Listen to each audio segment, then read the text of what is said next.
esto último antes del corte que vamos a tener. Entonces, diseño de aplicaciones con redes neuronales convolucionales. Entonces ya les voy a mostrar como el primer ejemplo fuerte que tengo, ¿cierto? Voy a hacer una breve introducción, voy a dar el descanso, explico el ejemplo y después haríamos la presentación de los proyectos finales. Entonces, los datos, primero, esto es súper importante. Imágenes con el mismo tamaño. Si usted tiene un conjunto de imágenes con tamaño dispar, tiene que transformarlas todas al mismo tamaño. Todas deben ser del mismo tamaño. Eso es una característica. Estas son matrices donde cada píxel tiene un valor blanco y negro y tres valores y es a color. Entonces se deben procesar, normalizar los datos entre 0 y 1. Si son tres canales, transformar a blanco y negro, eso ya lo había hecho, excepto si los colores tienen algún significado.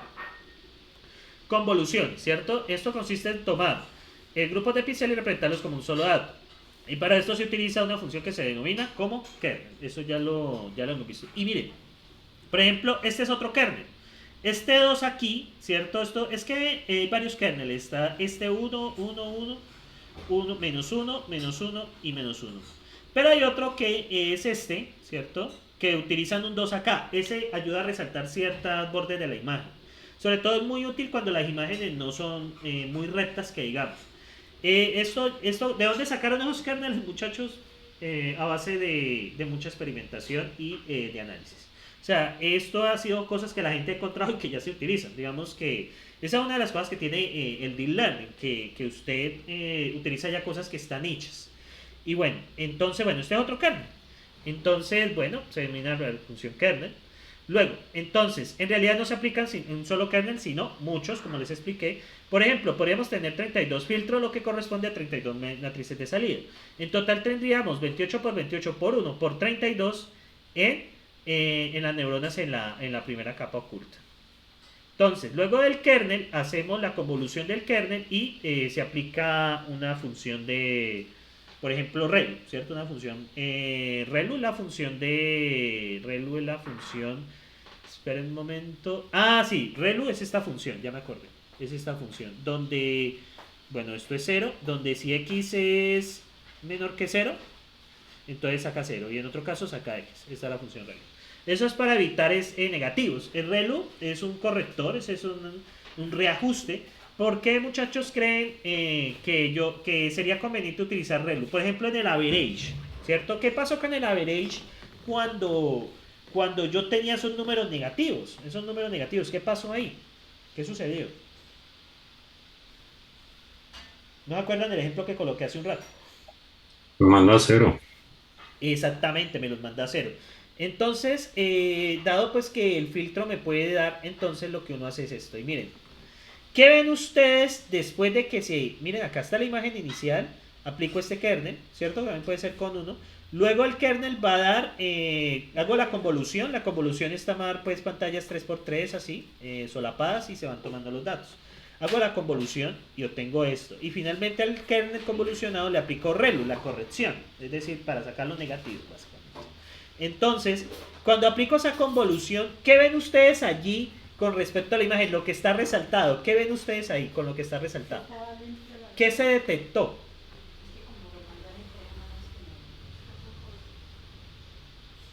¿Qué se detectó ahí? Lo que marcaron en amarillo. ¿Qué ven ustedes? Miren la letra A. Y miren el orden. ¿Qué se detectó aquí? ¿Ustedes qué ven que se detectó allí? Lo que marcaron acá.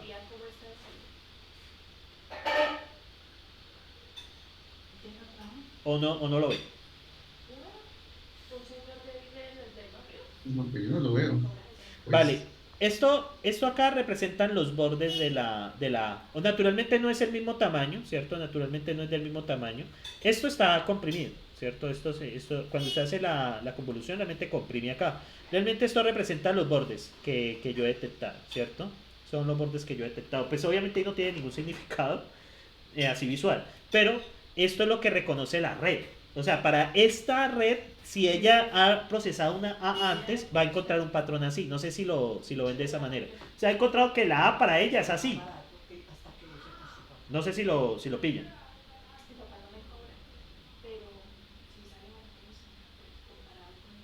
sí, ahora No, sí. es- sea, esa, Es completamente redonda. Pues ovalada, no sé. bueno, digamos que la pusieron así aquí, ¿cierto? Eso es un ejemplo. Sino que lo que quiero que lleguen es que después de procesar esa A, esta es la representación para el kernel, perdón, para la red, esa es la representación de la A. O sea, la A es así para él. Si hace una B, quizás da algo diferente. Entonces, eso es lo que decía, eso es un mapa de detección de características. En ese caso es que este kernel con -2 es para detectar bordes, ¿cierto? Pero no recuerdo cuál es la diferencia entre 1, 1, 1, -1, -1, -1. Yo utilizo es el de 1, que es para detectar bordes. Pues lo que estoy entendiendo es que él tiene como los contornos, ¿no? Porque, por ejemplo, la raya del medio de la A no la pintó. No la pintó, sí, exactamente. Sí, digamos que con este 2 es para detectar contornos. Con uno debe haber salido, creo que así. Debe haber salido así. ¿Sí? Como les digo, ¿cierto? Como les digo, eso depende del filtro que uno use, ¿cierto? Eso es muy arbitrario. Bueno, en la función de activación más utilizada es relu. ¿Por qué? Para quitarnos los negativos, ¿sí? Para quitarnos esos negativos. Bueno, ya tenemos una capa oculta, esto es un ejemplo, ¿no? Con 25.088 neuronas. Se hace una nueva convolución, entonces aumenta exponencialmente el número de neuronas. Entonces, ¿qué hacemos? Para reducir este tamaño vamos a hacer pooling, un subsampling para reducir el tamaño de las imágenes filtradas. Entonces, esto es lo que va a pasar. Miren, 2 por 2.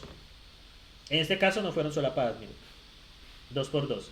Como aplico un más pooling de 2 por 2, ¿qué pasó con esta imagen? ¿Qué pasó con esta... Perdón, ¿qué pasó con esta matriz? Qué pena. Tenemos una matriz de 4 por 4. ¿En cuánto se nos transformó? En una matriz de 2 Dos por por 2. dos. Si usted no hace este pooling, eso se le dispara el número de neuronas y la computación se vuelve imposible. ¿Cierto? Eso se vuelve imposible. Bien, y acá usualmente tenemos en este tipo de redes una primera convolución, ¿cierto? Que la imagen de entrada, bueno, aplicamos los kernel, que aplica función relu, se aplica un future mapping, que es el resultado que usted ve allí, ¿cierto?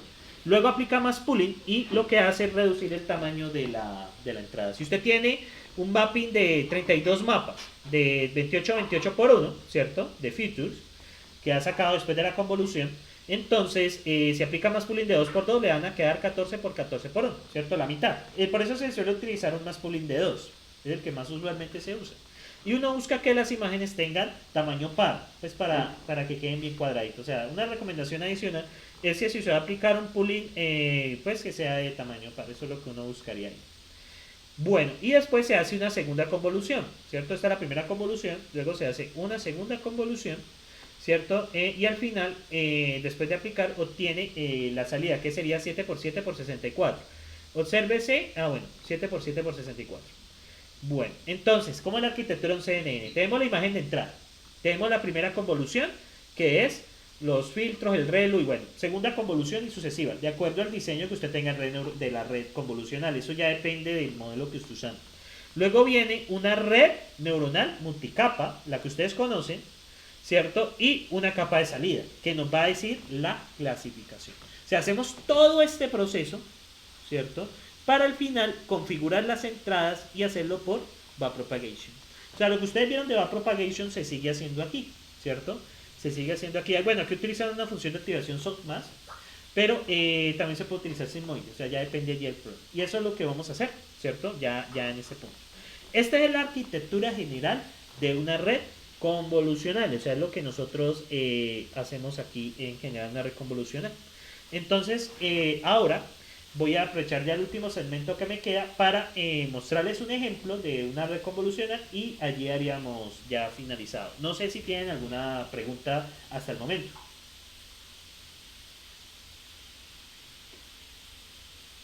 No, señor. ¿Sí ha sido claro para ustedes lo que he dicho? Sí, señor. Sí, señor. Señor. Listo. Vale, perfecto. Son las y 45, entonces sumamos 25 minutos y nos estaríamos viendo a las 10 y cuarto, ¿cierto? ¿Estoy bien? Sí, Listo. Darío, una pregunta. ¿Le hice permisos al profesor para que pudiera ver el ejercicio? Sí, ahí ya le envié el correo con los términos. Vale. Listo, dale. Entonces yo ahorita revisaré en breve para darle la nota. Listo, perfecto.